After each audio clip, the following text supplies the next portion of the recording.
Okay, guys, let's do it. Live Sunday show. Ready to go. Show 264. Welcome, everybody. Another Sunday show ready to go. Hope you guys are all doing really well this Sunday. Missed you guys last week. Unfortunately, things came up. We normally try to be here every single Sunday as much as we can, but sometimes things do come up. So, not a bad thing necessarily, because it does give us an opportunity to miss each other a little bit and maybe have a few more topics to talk about when we come back. So we're here, and I want to get started. I want to welcome everybody that's here this morning. I think there's already about 20 of you already in the house. Hopefully more will trickle in as the show goes on. And I want to welcome everybody. I was looking at some of your comments as I was waiting, and yeah, good stuff happening, I think, on your side. A lot of people are seem to be in good shape, good energy, so that's great to hear. I'll say hi to the guys that are here already. Jack is here, Cushman, Dan. We have Jack says he's playing as Jackson this morning. And actually, when I read that, you reminded me, Jack, that I haven't actually touched my Jackson in a while. And then I kind of remembered why, and I'll show you that in a minute. Got my Jackson right here. So I was considering grabbing the Jackson today. So if you guys are guessing which guitar I'm using, you can still put in your guess. I bet you most of you won't know which guitar this is. So Jack says his is a Jackson Dinky with true oil finish. I've played around with the true oil finishes on some of my guitars, but not the body, the necks of the guitars. And it's cool. It's a nice feeling finish if you get it right. And Jack says he's lucky because his wife bought him that guitar. So yeah, happy wife, happy life, and plenty of boom boom. That's what we're all looking for, right? Cushman says she's a keeper. Yeah, indeed. Jack says he loves the Charvel, but he can't afford them. Jack, honestly, the Jacksons are really nice guitars, and they're not expensive at all. With a little bit of tweaking, you can get them to play really, really well. They're not too shabby at all. I think you already put some new pickups on yours. So with a pickup upgrade, you definitely will improve the quality of the sound on that guitar. There is a couple. I don't know if your version, if your Jackson is the one with the locking nut or not, Jack. I think the one with the locking nut is a better option, and I'll explain why in a minute.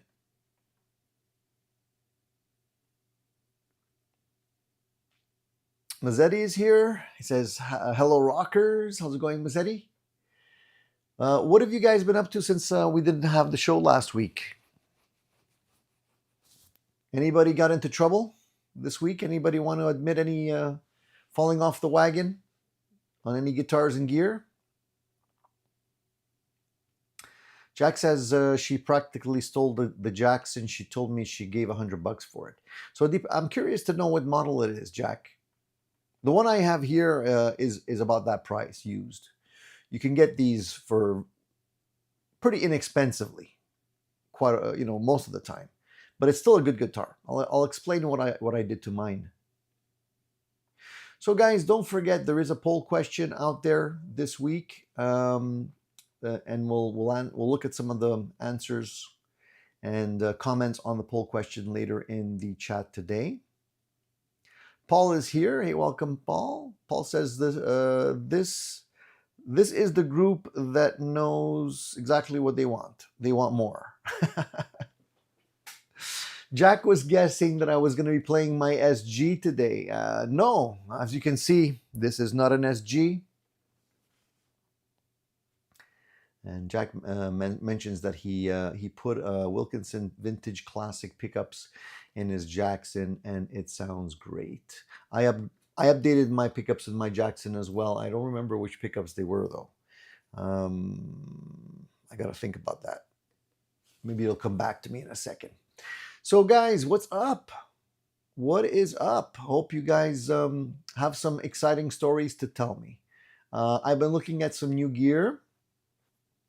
I've been looking at what's coming down the pipeline with some new releases.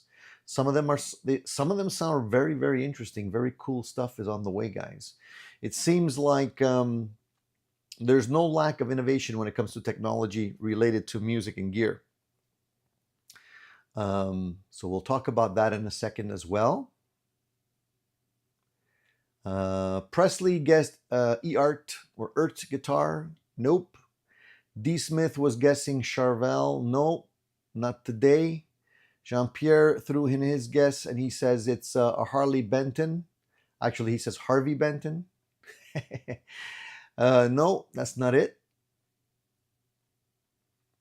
Keep guessing. Keep guessing. Eddie Jr. says he's been giving my Japanese Wolfgang some love this week. He says, but those low friction pots suck. Eddie, some people like them. Some people don't. It depends what you're doing. If you're doing swells, I think the low friction pots are good, but I don't usually do that. I know my Wolfgang also had the low friction pots. There was only two things that I didn't really like about the Wolfgang. And mine wasn't Japanese, by the way. What I didn't like, actually three things. That's why I don't have it anymore. So first strike, second strike, third strike, you're out type of thing. So the first thing, the low friction pots, I felt, I mean, they didn't bother me, but they would move a lot. So if you're a little bit sloppy with your picking hand, you can accidentally hit the pot while you're playing, and then, you know, the volume goes up and down accidentally. That's not always a good thing. That was one thing that bothered me about that guitar. The other two things were the neck width. The width of the neck at the nut was a little bit too narrow for my hands.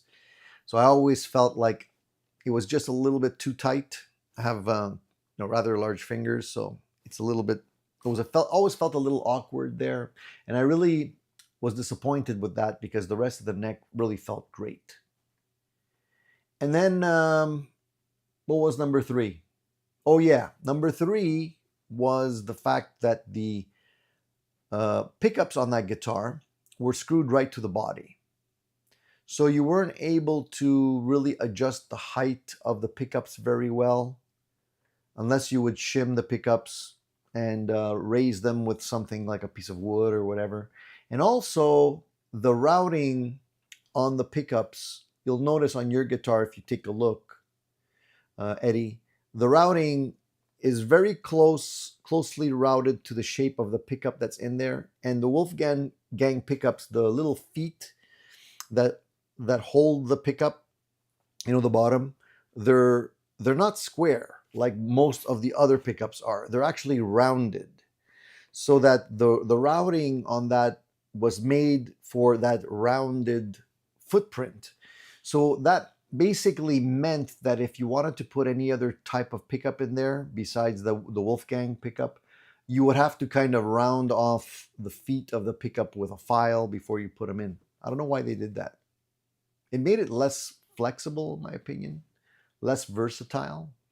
But it still was a great guitar. That was one of those guitars that I bought on the spot pretty much. I tried it and I bought it. And then only after I bought it, like when I had it for a while, it ended up being like these things kind of got on my nerves a little bit. So unfortunately, I ended up selling it. But if they make these updates to that guitar, I think it's a really, really great guitar. And if those don't bother you, go right ahead and buy it. I think it's still a really fun guitar to play. Okay. Mark is here. Hey, Mark, what's up? Mark's still gigging. Busy weekend of gigs. He's wiped. Dude, I don't know where you get the energy. I wish you could tell me, because I'm low on energy most of the time, unfortunately. I gotta figure out how to get my, maybe I need hormone replacement. But it seems you have enough energy to go around with all those gigs. I hope they went well. Sounds like you're having a lot of fun, dude. Keep up the great work. I'm sure you're making a lot of people happy with the music. Shane is here. Hey, Shane. Says, my wife just wants me to sell guitars. Shane, by the way, thank you for your video. Shane is officially entered in the contest. And if you guys are wondering what contest I'm talking about, I mentioned it 2 weeks ago. Maybe some of you forgot. Actually, I was supposed to make a little video explaining the rules on that. So perhaps I'll just recap for the guys that are here, okay? And then I'll put a video out on the channel. Maybe we'll get some other people on board with this. So the idea was, you know, we've been talking about having you guys on the show for a while, like being able to do a show where we have some guests. And I thought, well, it would be really cool if we could have some of the people that join in most of the time that are here regularly, some viewers, and we could maybe do a show where we have maybe one or multiple guests on at the same time. So I thought it would be cool to do a video contest. So the contest is not very complicated. I'm trying to keep it as simple as possible. And just to be clear and make sure the rules are clear for everyone, I'll recap on those. I'll make sure that everybody understands what they are. Give me just a second. I'm just looking at one thing here. Okay, so the rules, just so I don't mix anything up, is pretty simple. If you want to be on the show, you want to be a guest on the show, and we can chit chat live and have an open discussion with some people that are regulars. I really would love to be able to do that, because I think you guys are really cool. What you have to do to enter is just to create a short video, you know, a couple minutes, 1 or 2, however long you want to make it. And I want you to, in the video, just explain why you like the Addicted to Gear channel, why you watch the channel, and why you think other people should watch. Post it on it could be YouTube, it could be Instagram, it could be whatever platform you want to put it on. It doesn't really matter. And you have to include the Addicted to Gear hashtag somewhere in that video. And then I mentioned that the deadline for the contest would be August 30th, which is not that far away, a couple of weeks away. So for now, I think we'll keep it August 30th. We'll see if we don't have that many people submitting their video, then we can maybe run it a little bit longer, but I'd like to do this relatively soon. And the way the winners will be picked is basically pretty simple. Just show me something creative. You know, show us your personality, you know, your style, and we'll judge based on engagement as well. How many people actually watched your video, maybe how many people commented on your video, and you know, just keep it focused on the stuff that we love: guitars, gear, the Addicted to Gear channel. And if you make a video, I might not see it, so maybe just let me know. Or post something on one of my videos or something, just saying, hey, I posted a video, so I can check it out and I don't miss anyone. So far, the only one that I've seen so far is Shane's.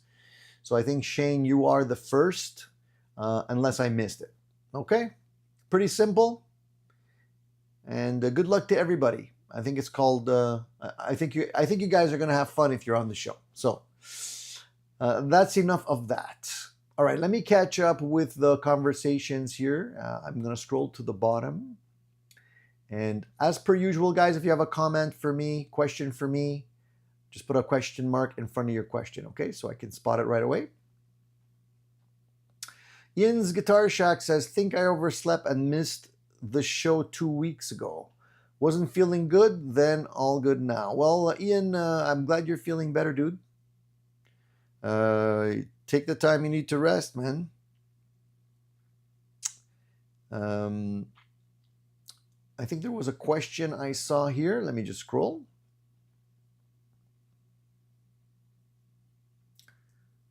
I did see a question mark. I missed it now. Where did it go away? Oh, interesting, interesting. Ah, there it is, Davis. So Davis says, Tony, what radius do you set the bridge saddles to on a guitar with a compound radius neck? That is a good question, Davis. A very good question. Normally, what I'll probably end up, what I normally end up doing just to be able to cover my bases, and it all depends on feel.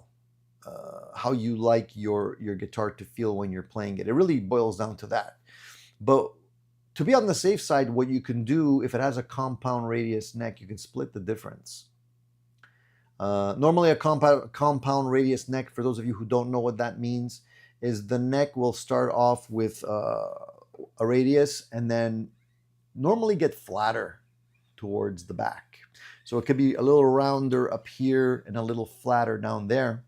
So you actually have more than one radius, right? So if you're taking a radius gauge and you put it on your fretboard, you know, it might be one radius up here and another radius down there. So what do you do? So what Davis is talking about is how do you set your bridge saddles? You know, normally on a guitar, you want to be able to follow the radius on your neck with your bridge saddles. You don't want to keep your bridge saddles flat because then it feels weird. The distance between each string and the top of your fret will be, if they're flat, will be different, right? If you follow the radius on your guitar with your bridge, then the spacing underneath your string, when it hits, you know, when you have to press down on the string and you have to hit your fret, they will be the same, correct? Follow me so far? So what I like to do generally is I like to split the difference. So I'll take, let's say, the middle radius somewhere along the middle of the neck and try that and then see how it feels. Nothing's cast in stone. So you can always, you know, change it, just customize it a little bit to your liking. But feel is really, like, there's no hard and fast rule. So I think it's a question of start with that and then see how it feels and then adjust from there. You know, nobody says you have to use a specific radius if it doesn't feel right to you. So that's how I would do it on that particular type of guitar. Now, if you guys have better suggestions, I'd love to hear them. Eddie says, I set the string height at the 12th fret and it kind of takes care of itself. Yeah, it kind of normalizes, right? If you take the middle of the neck more or less, you don't really feel that much of a difference anymore at that stage. You know what I mean? So, and because a lot of guitars that have compound radius necks, they have, let's say, a little bit rounder, higher up for, like, you know, being able to do the chord thing, and a little bit flatter towards the bottom of the neck to be able to play quicker. It's a combination of the two. So 12th fret, you kind of take the middle ground, and I think that normally would work. Good question, though. I like that question. Okay, Mazzetti says, show me the headstock. I think I have the same guitar. Charvel, question mark. Ah, Mazzetti, I knew it. I knew some people were going to get stumped. It does look like a Charvel, at least this part. And if I show you the back, you would probably think it's a Charvel, right? Especially with this little thing. The way the guitar jack goes in. That's definitely a Charvel thing. Look at the back of the neck. Really nice neck on this guitar, guys. Huh? Not too shabby, right? Now, I'm going to tell you what it is in a second, but I want a few more guesses. But, you know, Charvel is a good guess because there's a lot of features on this guitar that do look like it's a Charvel. So keep on guessing, and then I'll spill the beans in a second. This is why I'm not showing you the headstock, because if you see the front of the headstock, then, you know, all bets are off. Patrick says he bought a Harley Benton a la David Gilmour model. Very cheap, but worth it. Cool. I haven't seen that specific model on the Harley Benton website. So you like it? Very cool, Patrick. Congratulations, dude. It's always great to have a new guitar come in, something to play with. I've been having a blast with the amplifier that I got there, the Studio Classic JCM 800. Beautiful. I'm getting such great sounds out of that thing. A couple of weeks back, I did a stupid thing. I ended up rebuying a blues driver from Boss, and I mentioned to you guys a long time ago that I didn't really. I had purchased one way back, and I never really liked it.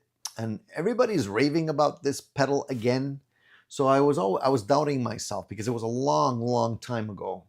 So I said to myself, sometimes when you're younger, this was many years ago, your tastes change. Maybe you miss something. So I said to myself, you know what? I'm going to give it another shot. I'm going to see what all the people are raving about one more time. Maybe I missed something. Maybe I wasn't in that zone where I appreciated that type of sound. So I bought another one. Guess what? It still sucks. I don't like it. So now I'm stuck with it. Well, I'm gonna end up selling it, but I didn't actually pay it all that much. So I'm gonna end up selling that pedal. And if anybody likes the blues driver from Boss, let me know. I'm definitely gonna put that up for sale soon. Rick is guessing E-Art. Nope, no Rick. That's not it. Ian's Guitar Shack says Sir. Good guess, but that's not it either. John says, John ZD351 says, I already guessed, but you missed it. The guitar is as always. John, yes, indeed, you're the winner. Well, winner. We're not really having a contest, but that's right, John. Good eyes. How did you know?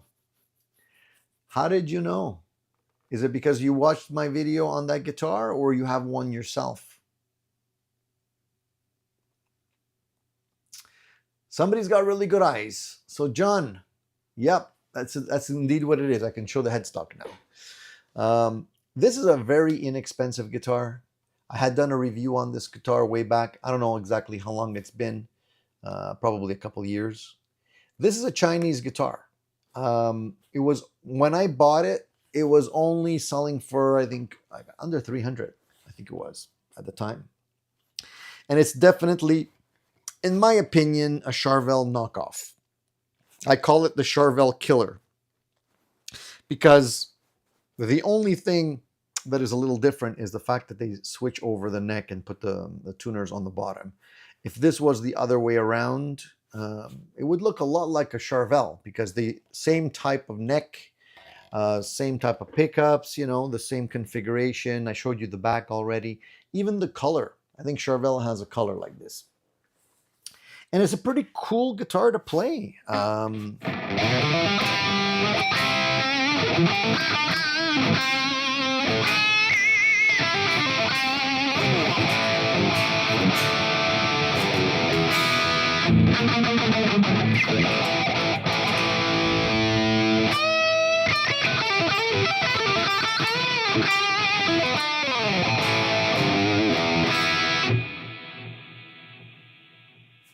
Sounds okay to me.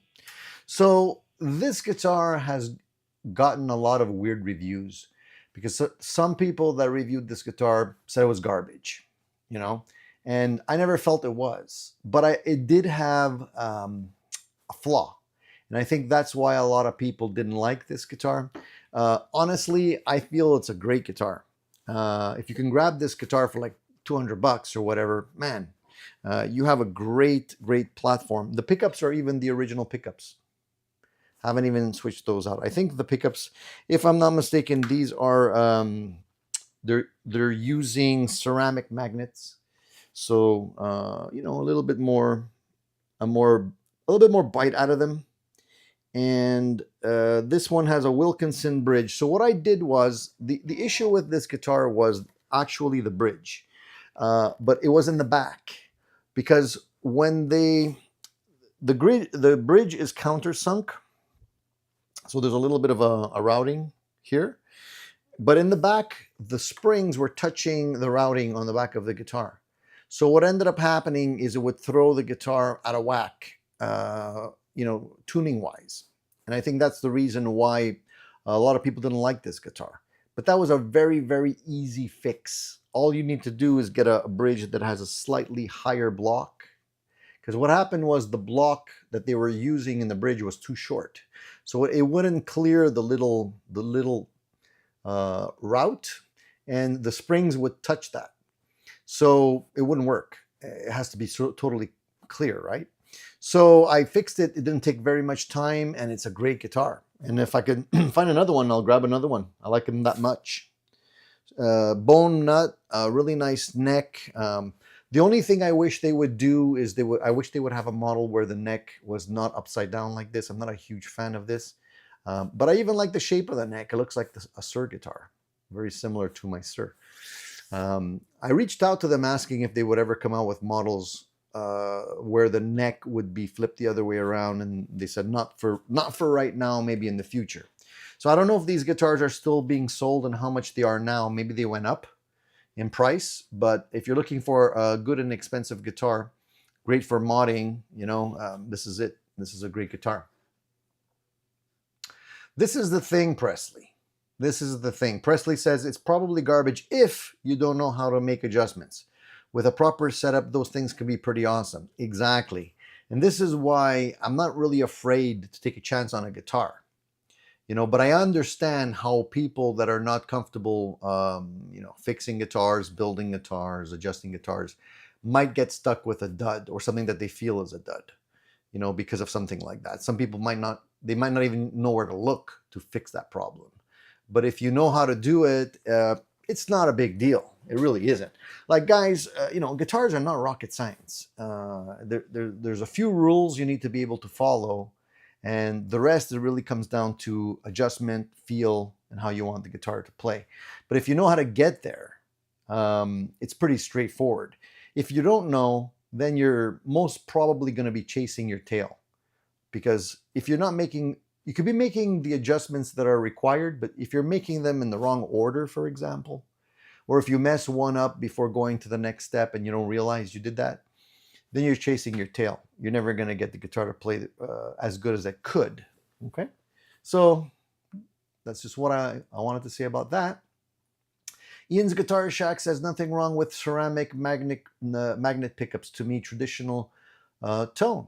I have nothing against ceramic magnets either. Some people poo-poo them. Some people are like, no, there has to be Alnico 3s or it has to be Alnico 5s or whatever it is.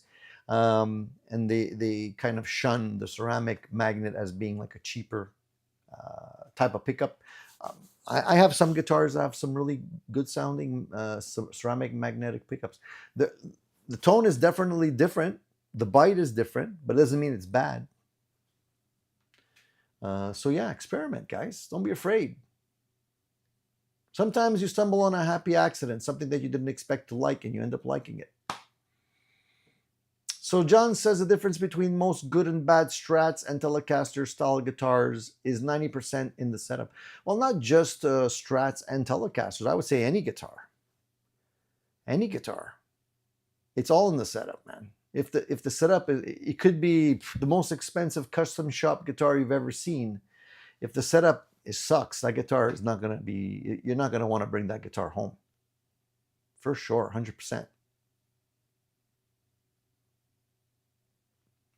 John says, I got a $200 Strat for $100. Customer returned because it had no output. Tried it and it was fine. The supplied lead was no good. That's the easiest fix. If a guitar has no sound, most of the time that's just a solder joint. You know what I mean?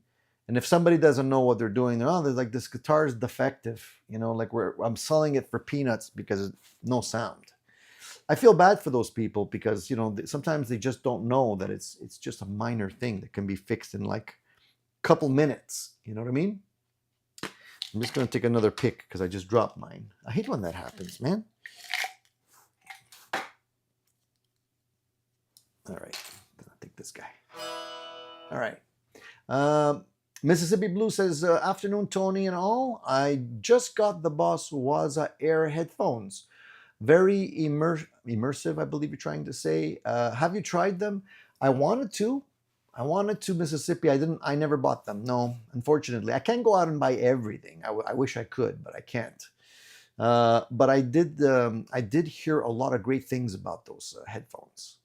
A great tool to have, man. Look, a lot of companies are coming out with a lot of great stuff, a lot of great things that really will encourage people to play more, just make it easier to do so.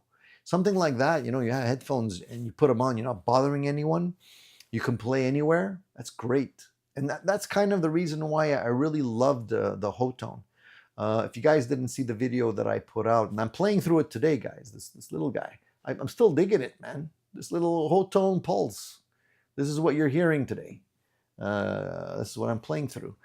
Great little tool, man. It's fantastic. I'm having a great time with it. And I'm not just saying that. I mean, it's true. If I'm playing through it today, look, I got a fractal right here, and I'm playing through this little guy. Yesterday I was practicing. I plugged it in, and I was just playing through it because it made it easy. You know what I mean? If I can get to playing quicker, and I don't have to fuss around with cables and connections and all kinds of stuff, that's what I want to do.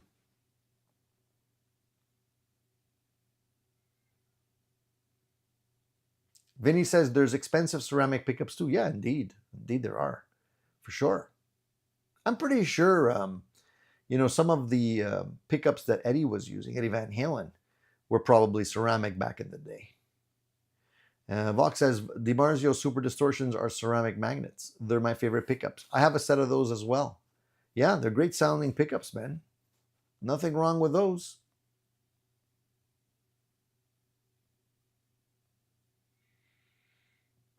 Rick says, El Nico pickups are clearer. So when it comes to bass pickups, they rule. Yeah, I would guess that's true. Since, bass players generally don't want to have a distortion on their pickups. But, like I said, there's no rules, man. You can do whatever you want. So Shane says, I play my expensive guitars more than my cheap ones, except for my $500 Ibanez RG421. Why is that, Shane? Why do you play your expensive ones more than your cheap ones? Do they feel better for you, or you just prefer, you just get more satisfaction out of playing the expensive stuff? For me, I think it varies. I don't necessarily focus on one guitar. Like, I'll grab different things on different days. Like today, I'm having fun playing this one. I haven't played it in a while, and sometimes I think, oh yeah, man, I haven't touched that guitar. It's been too long. I should check out and make sure everything's still good.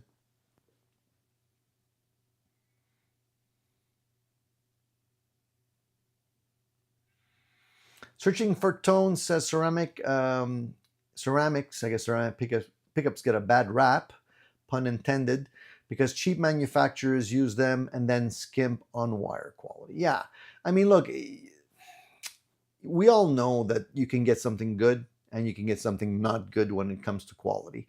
So yes, there's good quality ceramic pickups. There's shitty quality ceramic pickups. It really depends on where you're getting them from. Same holds true for pickups that use Alnico pickups or whatever it may be. You can get a good quality pickup, which will cost more money, or you can get something that's garbage, that doesn't even have enough wraps around it in terms of the copper coil to give you a good sound, so you're never going to get a good sound on that pickup regardless of what type of magnet you're using. And to be honest with you guys, I've experimented with magnets on pickups before. As you know, I like to experiment with pickups quite a bit, right? So I've done that, and I've extensively swapped out the magnets on pickups, because I don't know if you guys know this, but you can do that. So you can actually just loosen up the screws on the bottom of your humbuckers, for example, and then you can push out the magnet between the actual coils there, push it out, and you can replace it with another type of magnet. So for example, if you don't like Alnico 3s and you prefer Alnico 5s, you can buy just the Alnico 5 magnet if you wanted to, swap them out, just retighten everything in, and off you go. And a lot of people put a lot of emphasis on what type of magnet you're using and how it affects the sound, but it's very subtle. Honestly, after experimenting with it for a while, I realized that yes, there is a difference in the quality of the sound, but it's not as much as you would think it is.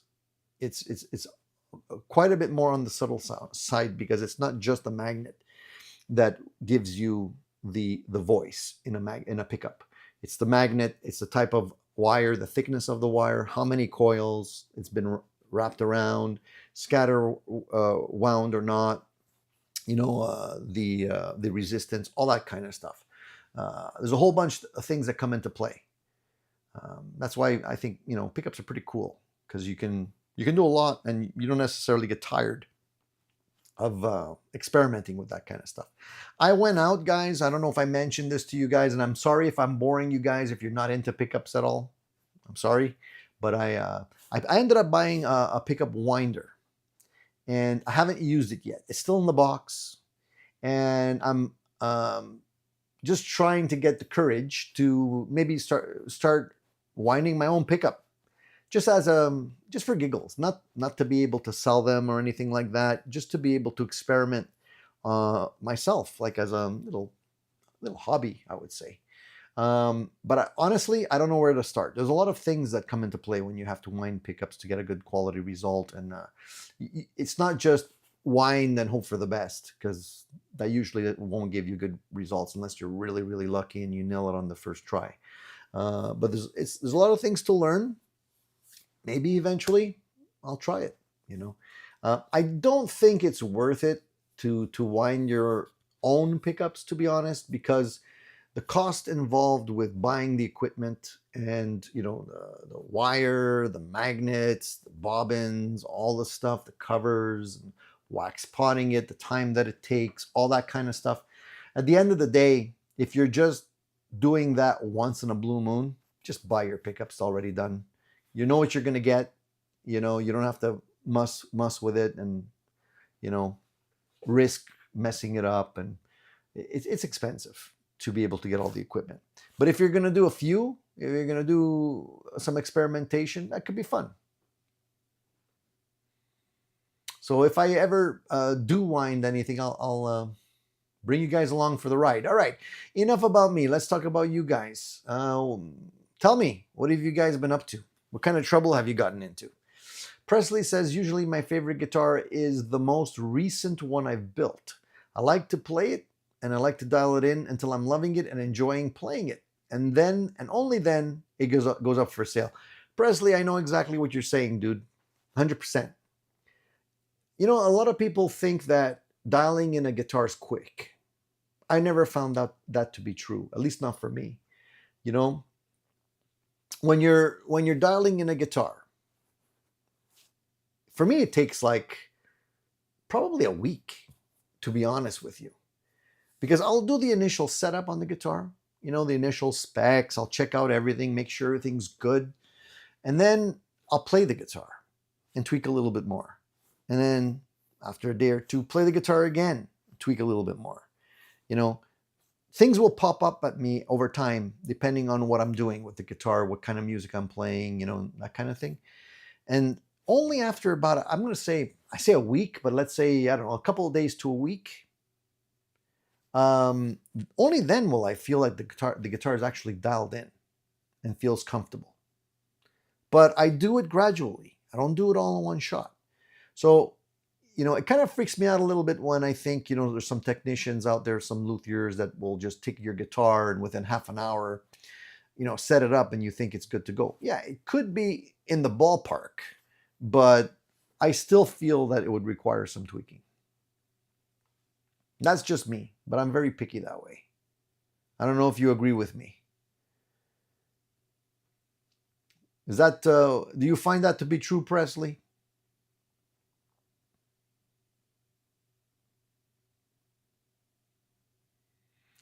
Vox says, Tony, have you changed your lighting? Seems brighter than normal.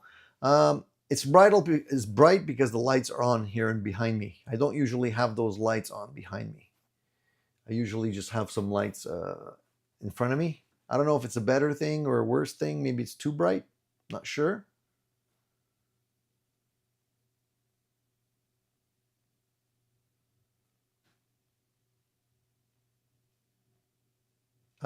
D. Smith says, searching for tone. Love it. So light and versatile. Only issue at first was getting used to the HSH setup. Very different sound with the pickup complement compared to my other Super Strats. Okay. Cool, cool. So earlier on we were talking about the Jackson guitar. So I wanted to talk a little bit about that. And then I'll just go back in the comments there. So somebody earlier was talking about the Jackson guitars and how it's a good deal and all that. I agree. However, I'm going to show you something. Let me just unplug this. It might get noisy, guys. Bear with me. Actually, I don't need to unplug it. I'm just going to grab the other guitar because I won't be plugging it in. So this is my Jackson. This is a guitar I picked up used. I think I paid it, I don't know, 150 bucks, something like that. Not a bad looking guitar. Has a really nice sort of candy apple sparkle to it. Black hardware. I did a review on this guitar, by the way. It was in pretty good shape. Nothing to really complain about in terms of, the body and the finish and all that kind of stuff. It doesn't have those inlays, which I don't really like, the shark tooth inlays. I'm not a fan of those. I prefer the dots. A little bit more subdued. So here's the issue with these guitars, okay? First of all, I did change the pickups, and after having it for a while, I think I'm going to take these pickups out. Not because they're not good pickups, just because I feel like the covers on these, which are brushed nickel, don't really look good on this guitar. I don't know if you agree with me or not. I think going back to just uncovered black pickups would probably be better, or maybe zebra. I don't know. I don't know yet. But I think I'm going to take these pickups out of the guitar and put them into another guitar. Overall, the guitar is decent. Okay. The only issue is this. Check this out.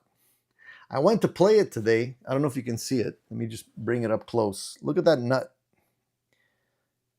See the problem right there? This is the problem with these guitars, guys. You see that? If you can't spot the problem, it's right here. Look at this. Look, this is the nut. See how I can move the nut? So the issue with these guitars, guys, is the headstock. Because the strings are spread out like this, that's not the best way. It puts a lot of tension on the nut and it pulls the nut down. So if you have this type of guitar and it has a locking nut, you won't have this issue. But if you don't have a locking nut, there's a lot of pressure on this nut. And often what ends up happening is the glue will come undone and the nut will slide out. And because you have this issue, you also have some tuning issues at times, because this is why I had to change the nut to begin with, because the stock nut wasn't cut properly for the angle of the strings. You have to almost, hard for me to explain it, but when you have the nut slots, because the strings take a dive down like that, at the end of the nut slot, usually your nut slot is straight. Well, the bottom end of that nut slot has to be kind of rounded over so that the string could slide over the slot and won't get stuck. This is the issue with these guitars. It takes a lot of finessing the nut, and perhaps it would have been better if they would have put some kind of string retainers up here, just to pull the strings up a little bit and have less of that break angle thing happening. But they didn't, and I understand it's a budget guitar. But there again, I can fix it. I can fix it. It's just, it needs some love. Yeah, Shane, you couldn't glue it in. It was glued in, but it came loose. Like whenever I glue in a nut, I don't like to use like heavy duty glue. I put 1 or 2 little drops of glue on the bottom of the nut. And sometimes I don't even use like glue that is very strong. I'll use like I have hide glue, for example. I'll use a drop or 2 of hide glue, because I can take the nut off. If you super glue something like this in, then you're cooked, because you can never take it out. It's going to be hard to take it out. You have to almost grind it out. In a guitar like this, you might have to do that, but I wouldn't recommend it. Vox says roller nut. Yeah, maybe. I would have to try to. Experiment. I did think about a tension bar, Ian. That's another thing. Could possibly work. I'm trying to find a solution where I have the least amount of friction. I don't want to add friction. I want to remove friction. So I'm going to start off by re-gluing the nut, refiling the nut slots, and see how it works from there. So this is the one thing you have to be aware of, guys. If you're buying guitars that have these freaky headstocks and you don't have a locking nut, that's the issue. If your guitars are not staying in tune properly, that's the issue. Most of the time, it's up here. This is why, love them or hate them. A lot of people, criticize the PRS guitars and all that kind of stuff. I'm not saying they're the best guitars in the world, but one thing they did get right is, if you look at their guitars, I'll grab one, I'll show you what I'm talking about. Hold on. Since we're on the subject, why not show you? Do I have one here, though? Yeah, I got one here. Here we go. I'll show you exactly what I mean, guys. And I'm sure some of you guys already know all this stuff, okay? But for those of you that don't, and you're looking at buying guitars, these are things that you should be paying attention to, because this is where these things lead to problems sometimes. All right, so this is a PRS. This is not a core model, it's a import model. But if you look at the strings on a PRS up here, okay, they're pretty much straight. Straight here, straight there, just right to the pegs, right?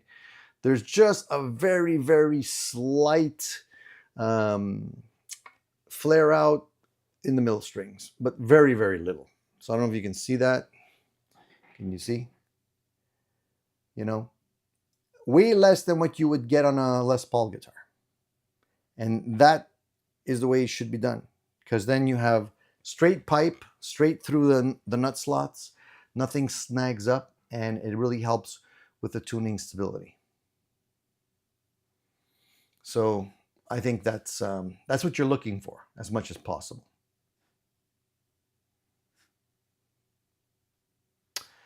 John says, how about putting a couple of pins in holes into the nut and neck, like the Fender tuners have those pins in the wood? Yeah, you're talking about you're talking about the string tees, the string retainers at the top. That's what you're talking about. Yeah, that's what I mentioned.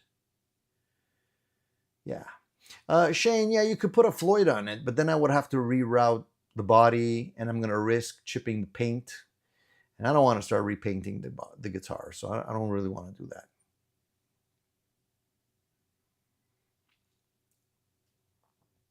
that. Vinny says, I've got one with a headstock like that and no locking nut.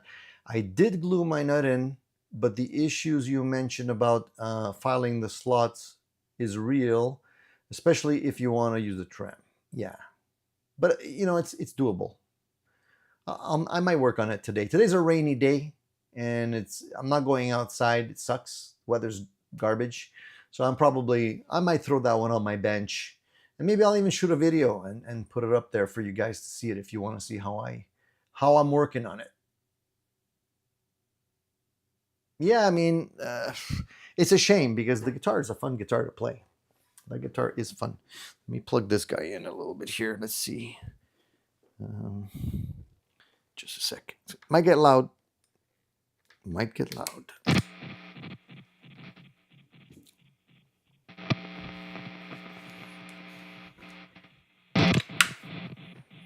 Now, I don't know if this guitar, see if this guitar requires a little bit of a tuning here because I haven't tuned it up.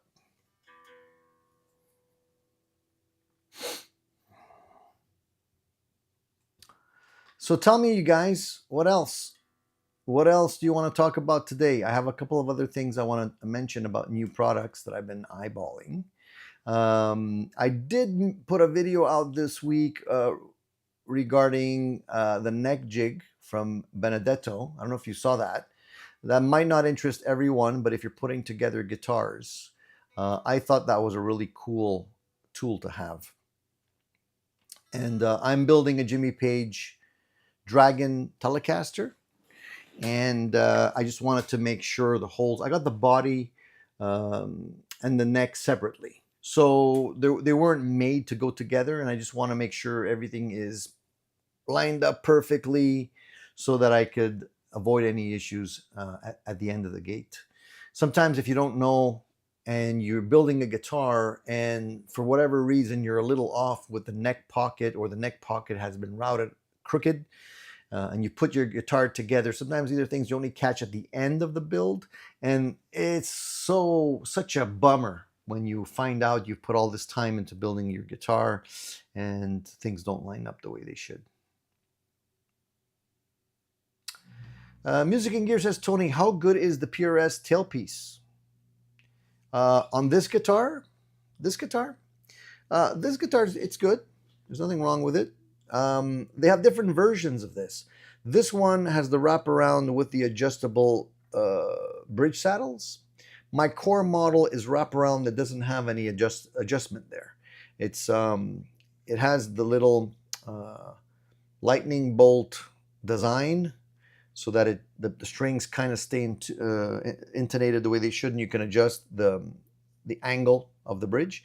But later on, they actually started putting more of these on their guitars with the adjustable bridge saddles, and I think those work well. Yeah. This guitar, I play it often. It's on normal rotation.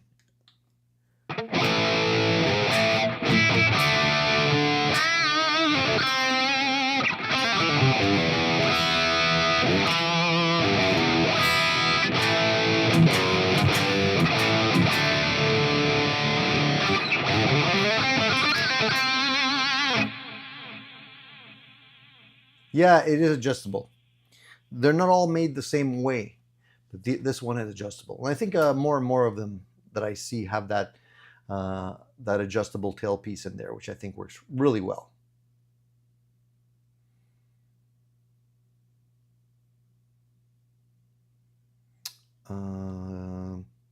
So John he corrects me. I misunderstood, I guess. John says, no, I mean 2 tiny holes in the back of the nut and the surface of the neck, like tiny dowels to stop it from moving. Yeah, okay, I get what you said. Oh, yeah. It's a good idea, actually. I didn't think of that. Yeah, that could be an option. Definitely. Yeah, I could probably work something out with that. Just 2 little holes, make 2 little holes in the back of the nut, slide it in there. Yeah, that's a good idea. I didn't think of that. Good idea. See, I learned something new from you guys. Every week I learn something. All right. I don't know if I'm just going to scroll real quick to see if there's any other questions that I missed. Then I'll continue talking about some other stuff that I have lined up here. Did you guys vote on the poll question yet? You still have some time if you haven't already done that. Oh, Paul made a comment. I missed it. Pedal of the week. He says the Goko Audio Magwai OD/fuzz. Usable gain from low to high, adds punch. Balls cut and poke to amp or other dirt pedals for $50. Magwai. I love the names. I don't know how they figure out the names on these products.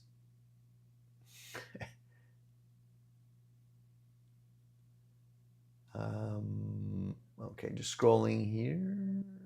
Okay, so Presley. Oh, I think I'm losing you guys. Can you still hear me? I thought I lost you guys for a second there. Presley says, I read a few books about pickup winding. It's very interesting, technical, and I wanted to understand the theory of why the pickups I love sound the way they do. I can choose better for my builds. Yeah, I think understanding all that stuff is a necessity, Presley. Especially if you're building guitars, it's always good to know what's going into it. I'm going to try and see if I can learn more about it. But it's a full-time learning curve on that thing.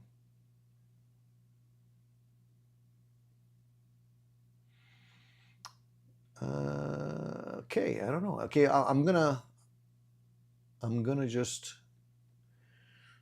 keep on talking. If you guys have questions that I missed, please just put it back up. It saves me the trouble of having to scroll. I know it's a pain, but just copy and paste it back in so I see it. All right. Okay. So we talked about the contest. A couple of things I wanted to mention.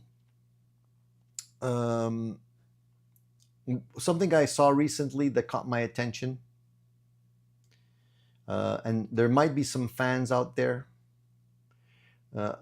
I saw mentioned that next year will be the final Megadeth studio album that will be released before Mustaine and company ride off into the sunset. It seems like they're retiring. So if anybody here is a Megadeth fan, that's some sad news, I would assume. I think, Shane, I think you like Megadeth, if I'm not mistaken, right? So they've been around for a long time. It's not always easy saying goodbye to a band that you love, but apparently they're saying, you know, it's time to wrap up, I think. So, yeah, I don't know how you feel about that, Shane. But as people get older, man, it doesn't get easier to tour. You know, it's hard to do. And after a certain age, I think it just becomes more and more of a challenge, more and more of a burden, you know. So I get it, but it's still sad news. And speaking of pickups, we were talking about pickups today. One of the things that I saw that was interesting, and I got to try.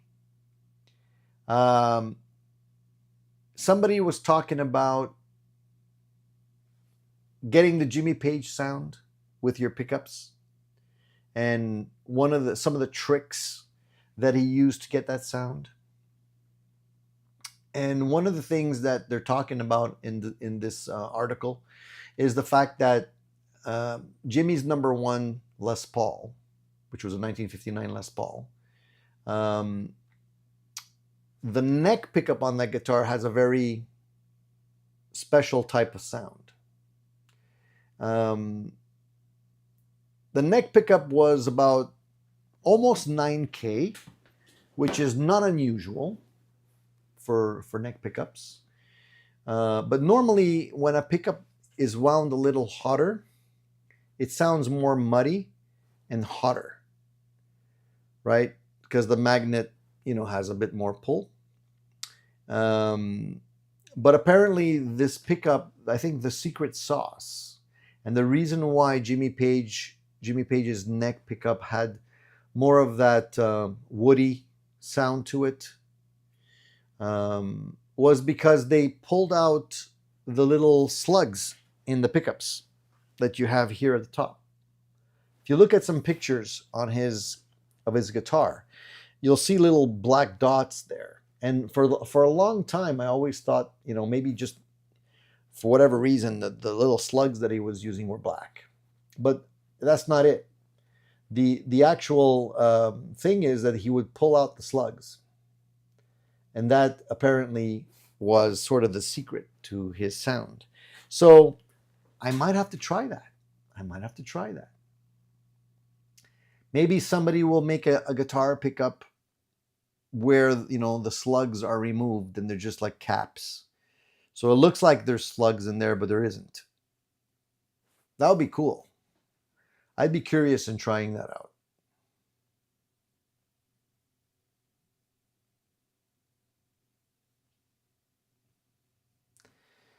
Shane says, Megadeth.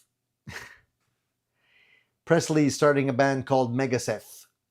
I like that. I like that. Very cool.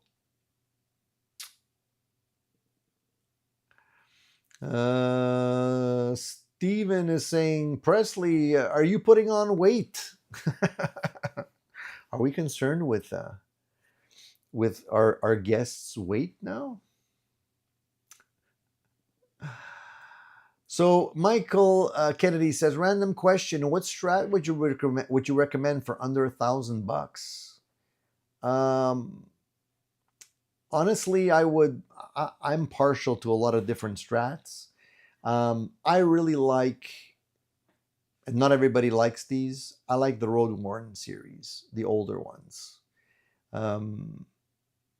They just feel great. They play really, really, really well. But it depends on what you're playing, dude. Under $1,000, I would definitely recommend you go used. Heck, I just saw a Strat pop up. I think it was yesterday or day before yesterday. $360 Strat used. Looked great. Didn't look like there was anything wrong with this Strat. Obviously, the person selling that Strat wasn't a guitar person. Didn't know how much the value of the guitar was, because it was very, very, very underpriced. And it went like this. I didn't even have an opportunity to start typing, and it was gone. This was on Facebook Marketplace. And I don't know if it's still, if the picture's still there, but it was a good-looking Strat. And it didn't look like, it wasn't a Squire or anything like that. I'm just seeing, I want to see if it's still there. The picture's still there. Give me a sec. I might not be able to still find that picture, but they may have taken it down. This is why I say, guys, you got to be ready to jump on these things as soon as they pop up. It wasn't the color that I like. I wasn't a fan of that color.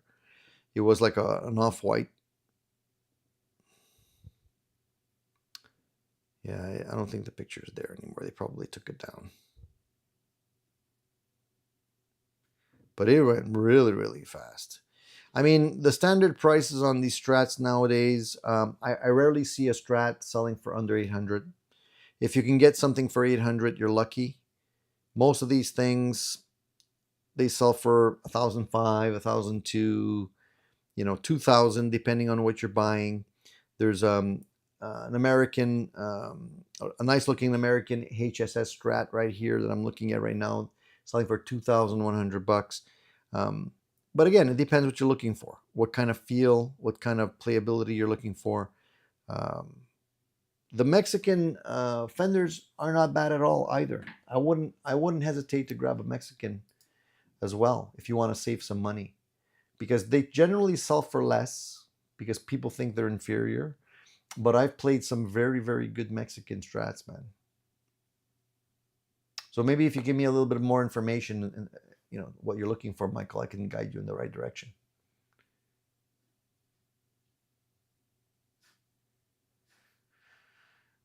Okay, so I just wanted to cover a couple of other things. Should we look at the poll question real quick, guys, before I forget? Sometimes I get distracted. Let me jump onto the poll question for real quick here. Give me 1 sec. Shane says he found a Player 2 lefty Strat this week. It was nice, but I still prefer my Super Strats. And Gene says G&L guitars are nice. Yeah, I used to have a couple of G&L guitars. I had one specifically that I bought very, very early on. I shouldn't have sold it, but I did. I regret it. It was one of the really early ones. Way better than the stuff they're putting out now, I think.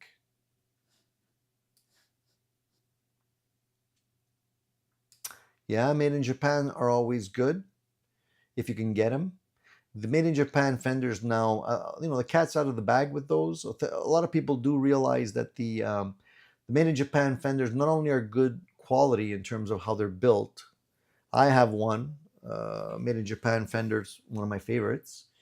Not only are they good quality in terms of the way they're built, but they're also in demand because they're becoming collectible.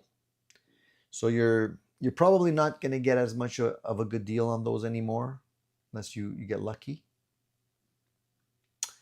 Hey Presley, enjoy work, dude. Presley says, I appreciate you all. Guitar family, I gotta roll and go to work. At least it's teaching music all day. Have a great Sunday, everyone. Hey man, enjoy your day. Have a fantastic day, Presley. Hope to see you soon. Shane says, do you own any offsets, Tony? Any offsets? What do you mean by offsets?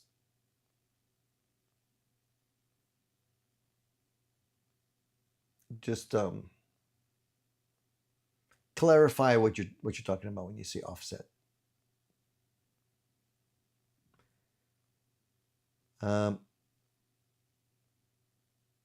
Vox Guitars Rock says, I own a Squier MV70 Strat. It's so good that I haven't seriously thought about upgrading to a Fender. You know what? You make me think. I do have a Squier Deluxe Strat that I bought, used, of course, on a whim. I wasn't planning on buying it, but I came across it in a store. Great guitar. Really, really good guitar. And I still have that. And I never really consider selling that one because it plays really well. I can put that guitar up against most any Strats today, and I think it'll hold its own. No issue.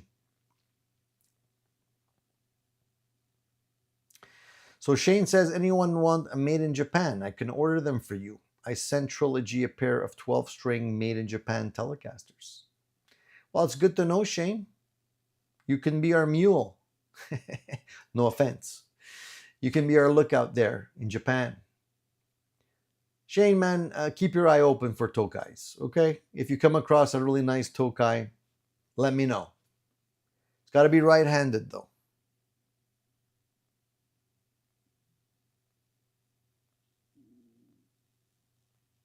John says, I have 5 non-Fender Strats made in Japan from the 80s. Great guitars. Warhart Art says, offset means too much wood. Yeah, I understand what you're saying. So you're talking about body style offset. Yeah. I don't own any at the moment. No, Shane. I did try the Firebird, the Epiphone Firebird, which I did a review of, and the guitar was fine. I mean, I didn't have issues with the body. It was more the neck. I didn't like the neck profile as much, so I didn't end up buying it or anything. But I did do a review on it. The only thing with those body shapes is that it's hard to get cases for them, and the cases tend to be big and heavy, you know. But no, I don't have any so far. No offsets. I'm not a huge fan of the offset guitars, to be honest. I like guitars that feel comfortable when you're holding, like feel natural, that, you know, conform to the contours of your body as much as possible. Some guitars are better than others for that. Shane says, what is your budget for the Tokai? I don't have a budget, Shane. Just show me what there is. It's got to look good. It's got to have, you know, it's got to be a nice one. I'm picky because I already have a few, and you know, I want something that's gonna be a standout guitar. A lot of these guitars are no longer inexpensive. I realize that. Okay, so here we are. The poll question for today. Let's jump on that. So let's see here. Okay, so the question was, excuse me, what do you guys enjoy most about the Sunday Addicted to Gear live show? We have 65 votes. I just posted this yesterday, so I wasn't expecting too many votes on it. But in order of preference, the results are the following. 49% of you said you enjoy the community hang and banter. I think that's the main reason why we're all here on Sundays, is just to be able to have this really nice, entertaining back and forth discussion. So I agree with that. 26% of you said getting live Q&A answered. Yeah, and I think that's also a big advantage to our Sunday shows, because you can ask a question and hopefully get an immediate answer, if not from me, then from the rest of the people watching the show.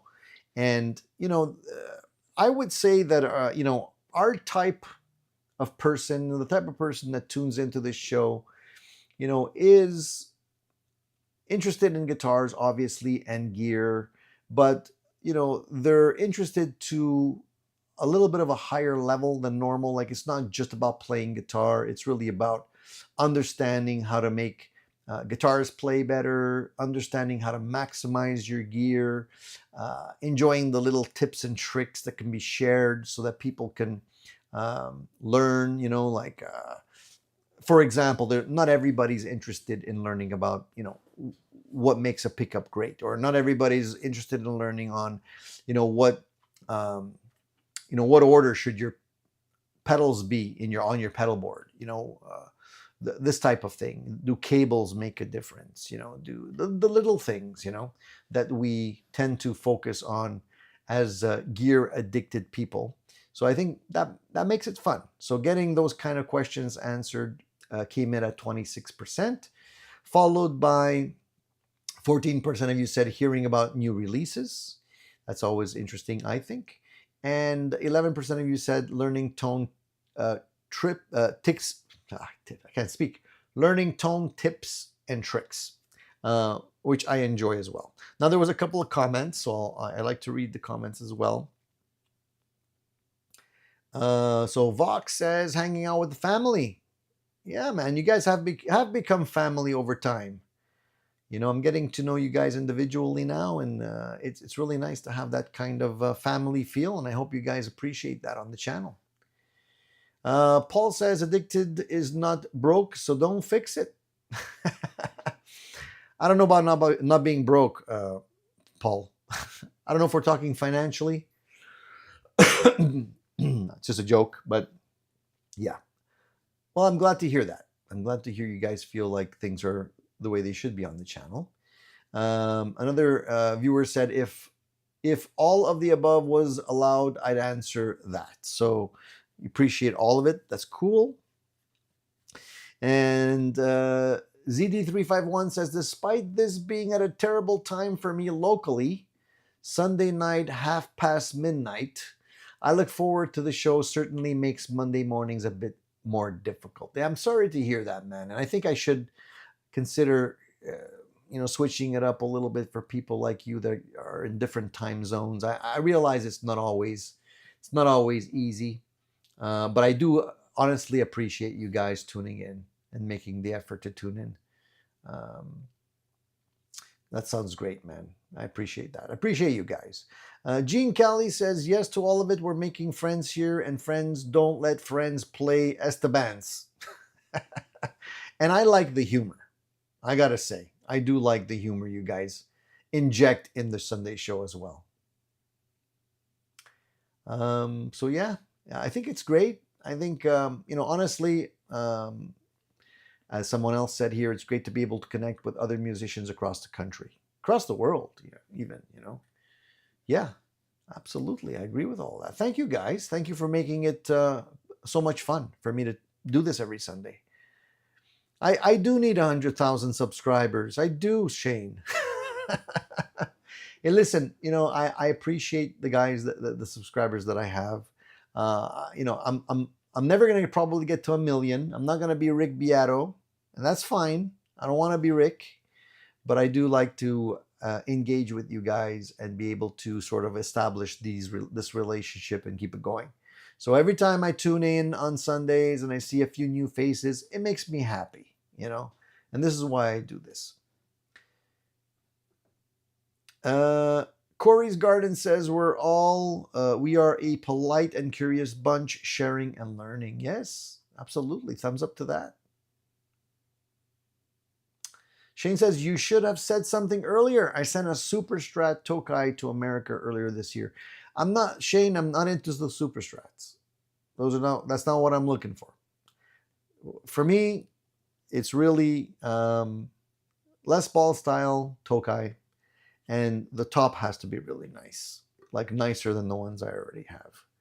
The one I have, the Tokai with the plain top that I have right now, I have three Tokais. One is black. Two of them, you can see the grain.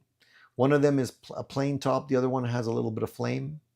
But there's some Tokais that I've seen recently that I saw on a website from Italy. And I don't know how they're getting them, but the tops on those things were gorgeous. Like some of the best looking tops I've ever seen on any guitar. And I'm talking about like better than the custom shop stuff from Gibson. I was so close to ordering one, but it was like in Europe, and I would have to pay duty, shipping, handling, all that stuff. And who knows what I would end up getting. I wasn't confident ordering from a site that I never had experiences with somewhere else. And they weren't cheap. So I kind of slept on it and decided I better not. But they were really, really nice looking Tokais. If I can find the website, I'll show you guys what I mean. I couldn't believe it.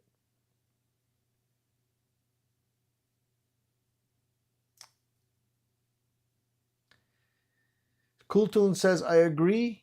Bow trolls. I think you mean, maybe you meant no trolls. No trolls in this channel, just respectable gear addicts. Yeah. So far, I've been lucky. You guys are awesome. Ian's Guitar Shack says, are you going to do interviews sometimes? I'd love to. I'm open to having people on my channel. And Ian, I mentioned a couple weeks back that I had the pleasure of meeting the current guitarist of April Wine, Brian Greenway. That's who I bought that guitar amp from, right over there. And I did reach out to him and invited him to the show, and he said he'd love to be on, but he's currently on tour, so I don't know when that's going to happen. So that's an interview session lined up. And I also will have somebody on the show from THU Overloud, the people who make the great software that basically allows you to play guitar and set up rigs right on your computer. And we'll be talking with him in a couple of weeks if I can get him on the show. So you guys, if you're interested in checking that out, he's going to be able to give you some really great tips on how to like maximize the software and how to use it and basically how to get the best sound out of it. And then who knows, it's open.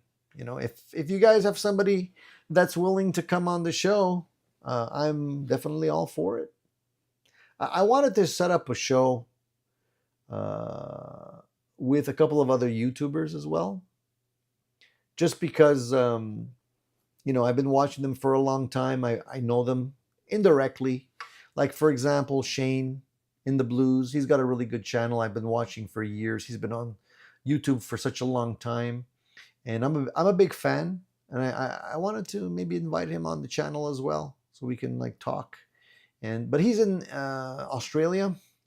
I'm in Canada, so the time difference thing is always a little bit of a challenge. But yeah, I'd love to reach out to him and have him on the show. I think that'd be really cool.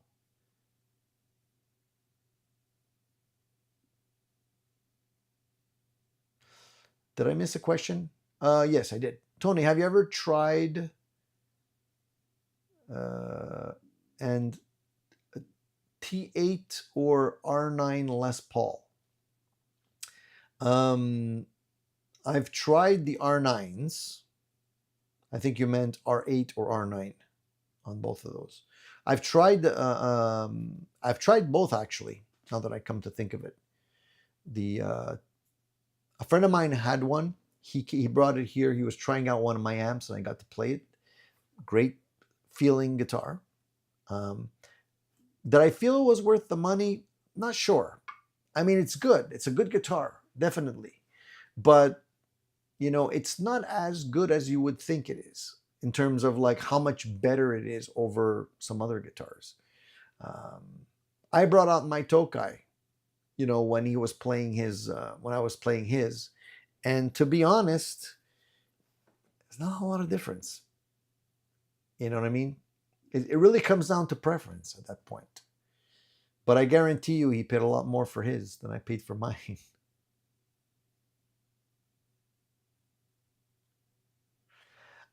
Cool Tunes has a good question. He says, Tony, what Marshall is your go-to now, the SV20 or the JCM 800? So I'll give you an honest answer to that. I love both, okay? I still think that in terms of sound, quality, flexibility, overall playability, the SV20, the Studio Vintage, which is there. Last week I had the JCM there, so I switched them around. Now the JCM is there. I still think this Studio Vintage 20 kicks ass. It really sounds great. Now I love the JCM 800 for what it does, okay? But it's less flexible because the JCM already has that sort of JCM 800 tone built into it. So it's not as good, let's say, with the clean tones. You can still get clean tones, don't get me wrong, but it's not as good as what you can get out of the Studio Vintage there. And to be honest, with the Studio Vintage, you put a pedal in front of it, you can get some really cool JCM 800 tones out of it. So you can get amazing cleans, you can have the vintage, plexi sound in spades. Throw a couple of good pedals in front of it, it sounds fantastic. So, it depends what you want. If you really love the JCM 800 sound, that's your thing, yeah, then go for that, man. That'll do it. That'll do it all day long. You don't even have to put pedals in front of it. You're gonna get that sound. And they're great because they're all low volume amplifiers. There's no way you would be able to get the sounds that I'm getting out of this thing at home with 100 watt JCM 800. It's not physically possible. You have to play it extremely loud. This one is doable, so I love it. Best thing I think Marshall's ever done. I used to have the Marshall Plexi from Marshall. I had a clone made from Rocket Retro, which was a fantastic hand-wired Marshall Plexi clone. Sounded great, 50 watt, but it was still too loud. And to be honest, I sold both of those. I don't regret it. I think that was a good decision because these are much more usable in the context that I need them. So I don't regret it. And I see these amps popping up on the market over and over again. And people are asking for more and more money from them. And, it's intriguing to see them. It's nice to see them still popping up. But I have no desire to buy another one of those. I'm good with these, honestly.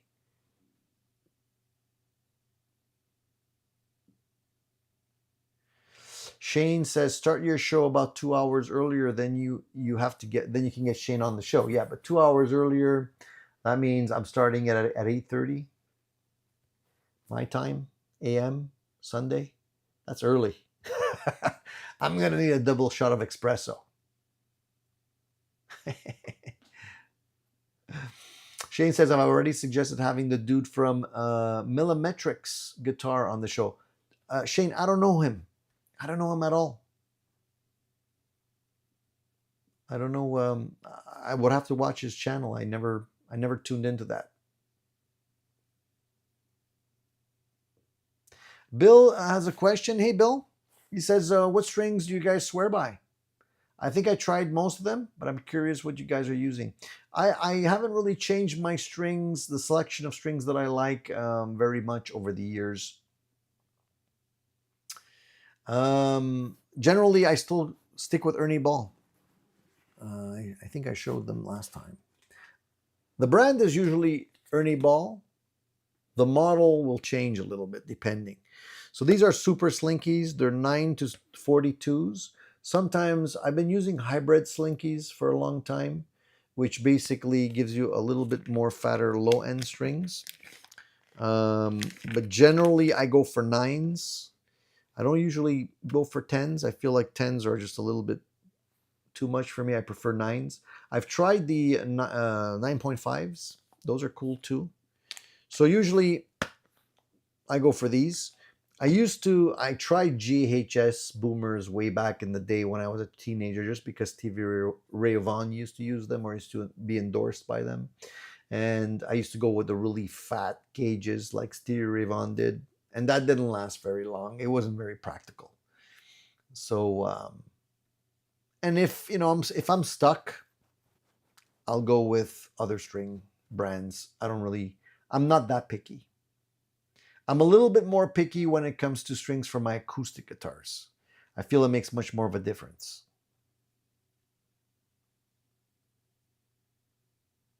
The Nye says, Tony, what is the cost of a spool of copper wire and what gauge is used for winding pickups? I'm not up to speed on the costs of the copper wire, the Nye. However, I know that the cost of copper has gone up. Usually it's 42 gauge is a very common gauge of copper wire. Let me just see.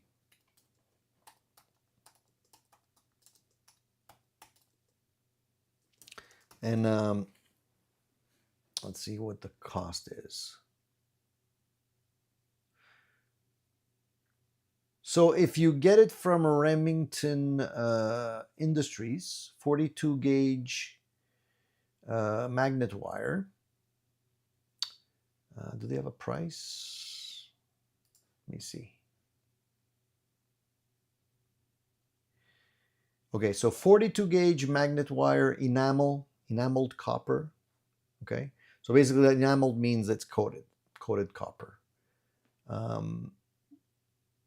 Their prices vary between $13.10 to $129.75. So it depends on how much you're buying, like how big the spool is. Let me see if they indicate the size. If I go to options here, okay, so if I go with, let's say I go with 5 pounds or maybe a pound. Let's do a pound. Makes more sense, right?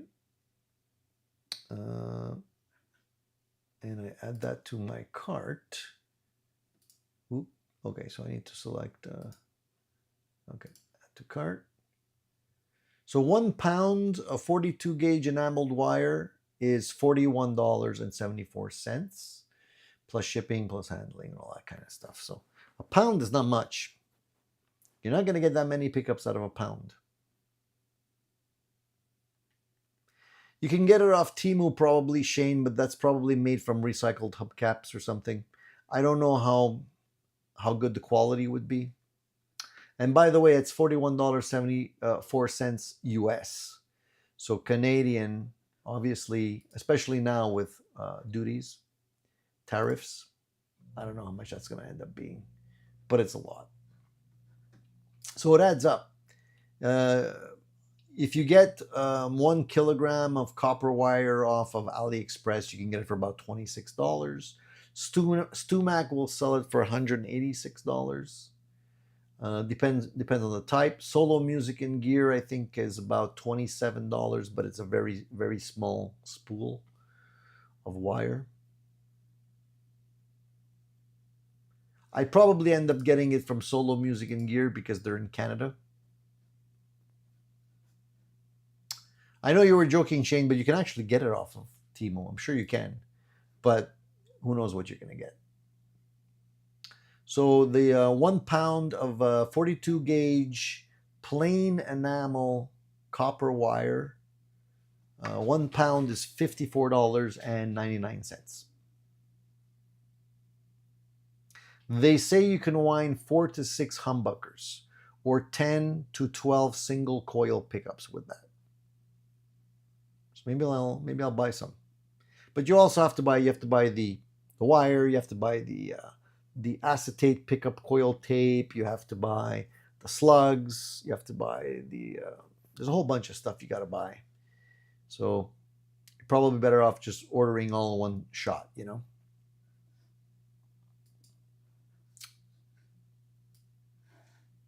know. Shane says, where do you get your guitar paints again? Various places, a couple of different places. Solo Music and Gear offers finishing supplies as well. They do have paints that you can buy from them. There is a company that makes specific rattle can paints called Oxford Supply. They make some really good stuff, and they have a lot of cool colors. Everything from like Aztec gold. They have these metallic greens and blues and all kinds of stuff. Gold top colors if you want to paint your guitar, gold top.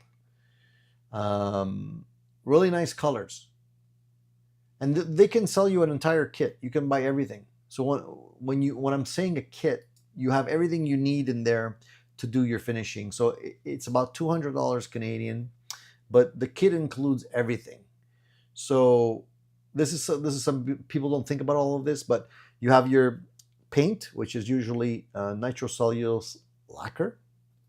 You have the paint, you have the primer, you have the sanding sealer, you have 3 cans of clear nitrocellulose lacquer to put on top. You have oil-based natural grain filler if you're doing clear tops. You have wet dry sandpaper in all the various grits from 320 all the way to 2000. And you also have a container of polishing compound as well as step polishing compound and a tack cloth as well. So it might seem expensive, but honestly it isn't. With all that stuff, you're good to go. And if you have to buy that independently, onesie twosies here and there, it's going to cost you more money. And the cool thing is that all of the stuff in the kit will work together. You're not going to have issues. Because if you buy a brand of paint from one company, sanding sealer from another company, top coat from another company, there's a good chance that one of the products in the bunch will react with one of the other products and will cause a poor finish, which means that you're going to have to start over. So you're not saving anything at that point. You can get paint from StewMac too. You can definitely get it from StewMac. You can also you can buy paints directly from Mohawk. Mohawk has some really good quality sealers, sanding sealers, top coat. They have really good stuff.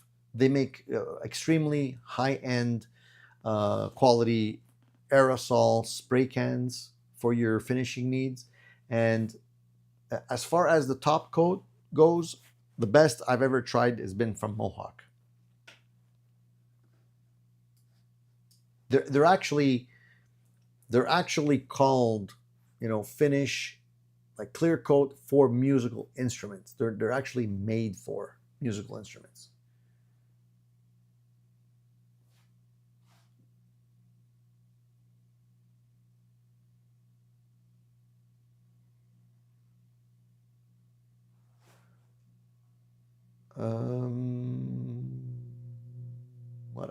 What else? What else can I tell you? When it comes to finishing, guys, it's not something you should take lightly. It takes a lot of time and energy, and if you haven't done it a few times, you risk messing it up. So I wouldn't recommend you do that right out of the gate without any previous experience on a good guitar. You're gonna want to make sure you try a few times on just a cheap guitar. Before we go, there's something I want to talk to you about in terms of new products that are out there, and something that I saw that was pretty cool, I think. A company called Lava Music, it just is launching a new product called Lava Studio. Have you guys seen this? This is cool. It's got my attention. I would really love to get my hands on one of these to try them out. It's basically, they've come out with this Lava Studio, which is an all-in-one portable amp and recording hub. It looks like almost like a recording station. And it's really sleek. It's got like almost like an Apple product device look to it, but it's got its own touchscreen that looks like almost like an iPad that comes up on the top of it. And it's all touchscreen. And it's basically a playing and recording rig already loaded up with DSPs. So it has all this modeling capabilities. And it allows you to record loops, have all the patches that you can customize. You can play around with backing tracks with this stuff. It even has a few AI-powered tools built into it. And it's basically a tool that you can use to play, to practice, and to bring with you. I've never seen something like it before. So I'm curious to see how this thing would work and what sound. It looks cool. It looks promising, but we've all seen stuff like that before that falls short. So I'd be curious to see if I can get my hands on one. And one of the things that I really like about this tool is that it also is plugged into a learning hub, which basically you'd be able to download directly to this device like tutorials that you can do on the screen to teach you how to play better guitar all through this platform.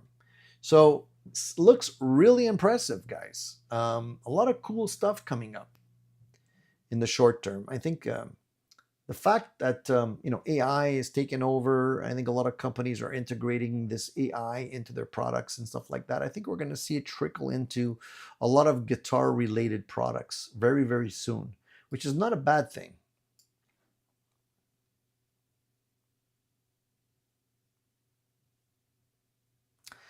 Searching for Tone says, I just did a poll on acoustic guitar strings. Elixirs seem super popular. I didn't like them in the day. What do you prefer? I tried the Elixirs. Personally, I didn't like them either. Basically, they felt like they were coated in plastic. And after a while, that plastic started to come off the strings. I didn't like them. So I'm not a big fan of Elixirs. I don't know if you guys feel the same way. Rick, I agree. Buy from Solo. If you're in Canada, support your local gunfighter. For me, Solo's never let me down. They have good prices. They have great support. And I can pretty much get whatever I need there. So I highly recommend them if you're in Canada as well. I agree.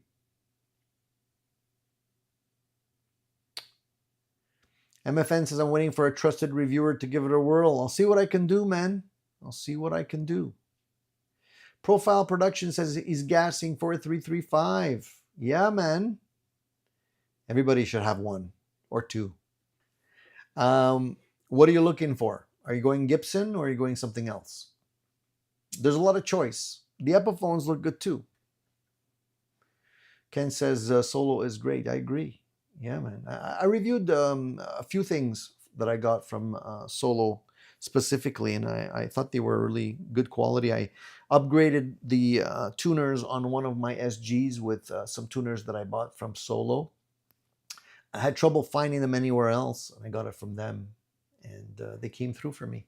Hey, did you guys hear about Eddie Van Halen's guitar is going up for auction? Well, I almost didn't come out. Apparently, Eddie Van Halen's Kramer is going to be auctioned, and the rumor is that a lot of people think it's probably going to be one of the guitars that sells for the most money. And it's happening in October. So if I can convince the wife, my birthday is in October. If I can convince the wife, maybe this could be an early birthday present for me. They're only estimating that the guitar could sell. Doesn't mean it will sell for that much, but could sell between $2 million and $3 million. That's a lot of money.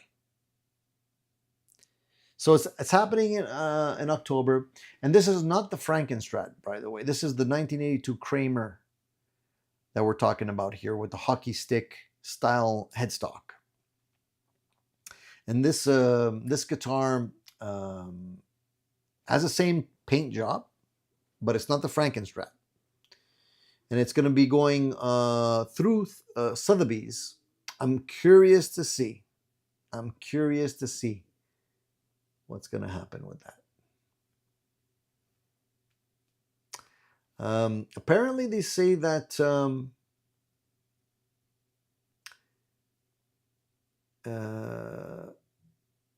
it's been tour played. So Eddie's actually played, because he had so many of these guitars, guys. He probably had hundreds of the Kramer style guitar in various. They look similar, but they weren't all the same. You'll notice, because if you ever see an early ad with Eddie Van Halen and the Kramer guitar, or pictures of Eddie playing in concert with the Kramer guitar, it's always different. It's always slightly different.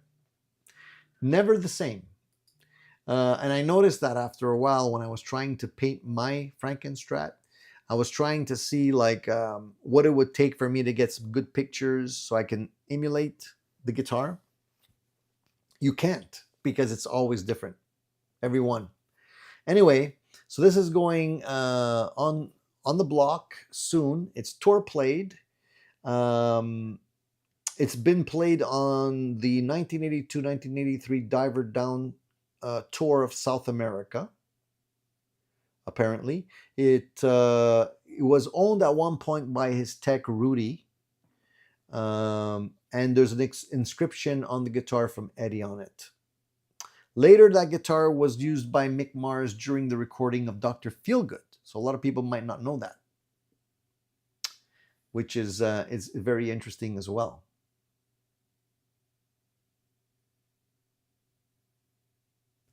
So there's a lot of history with these guitars. I don't know who's going to end up buying it for that kind of change. Maybe one of you guys, I'm not sure.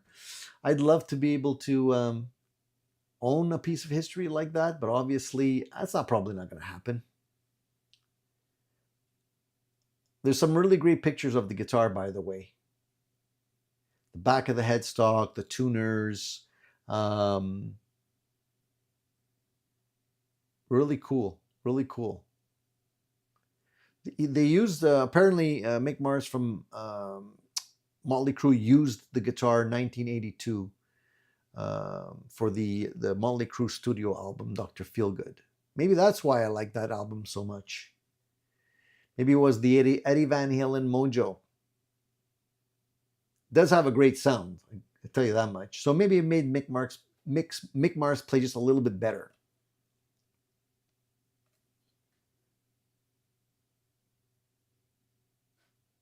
And the other thing is that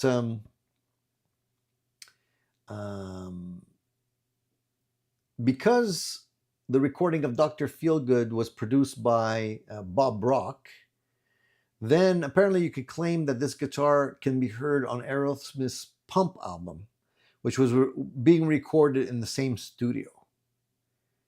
It may have been in the studio at the time. So it could be the same guitar was used. Pretty interesting. I love this rock and roll, these rock and roll tidbits that you learn a little bit, a little bit here, a little bit there. We get the full story. So anyways, keep your agenda open for October in case you want to attend the auction and put your bid in. I'll start my bid at $2, and then we'll see where it goes from there. Maybe I'll get lucky. Oh man, I wish I had money.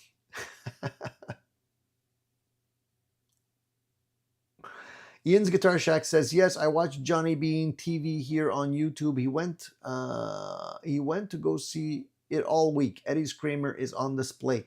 Yeah, Johnny pops in from time to time on the channel. I actually I mentioned to him that he should come on.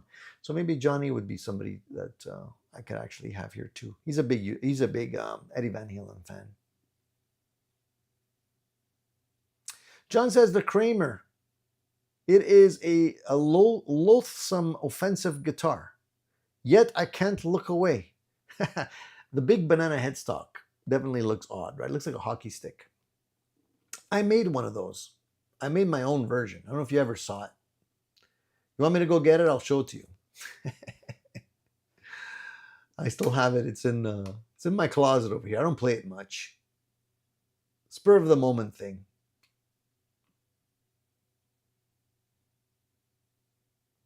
Rick says, my argument for making your own guitar and experimenting would be the fact that almost every guitar Eddie Van Halen used was augmented. Of course. Dude, most musicians, from Eddie Van Halen, from anybody, Eric Clapton, you name it, a lot of their stuff, even though it looks like it could be stock, is not stock. You look at Keith Richards, he might be playing through some Fender, whatever, Tweed Deluxe amplifiers or whatever, but those are custom made, man. Those are not off the shelf. Eric Clapton's amps, same thing. You can go buy an Eric Clapton amp off of your local store made by Fender that says Eric Clapton on it. It's not the same. That's not what he's using, man. His are custom made, guaranteed. Those are tweaked. I'm sure Eric Clapton and others have gotten people like Mike Soldano and others to tweak their guitars, not their guitars, but their amps. Their guitars are the same thing. A lot of them are custom made.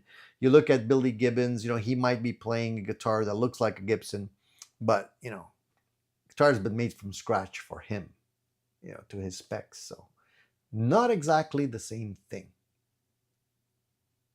All right, guys, I'm going to let you guys go. I've been talking for almost 2 hours. I gave you guys a little extra this week because I missed last week, so I figured I'd stay on a little bit longer.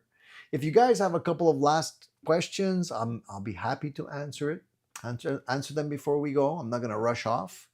But if not, we're going to wind down today's show and, just get ready to sail into the sunset for another week till we can come back next week and do it all over again.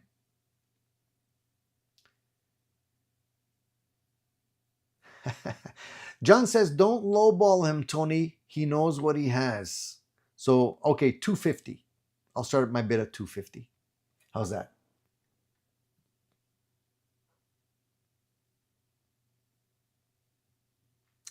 All right, guys. That's it. I think we'll call it a day. We'll wrap it up. Thank you for tuning in once again on the Addicted to Gear live Sunday show.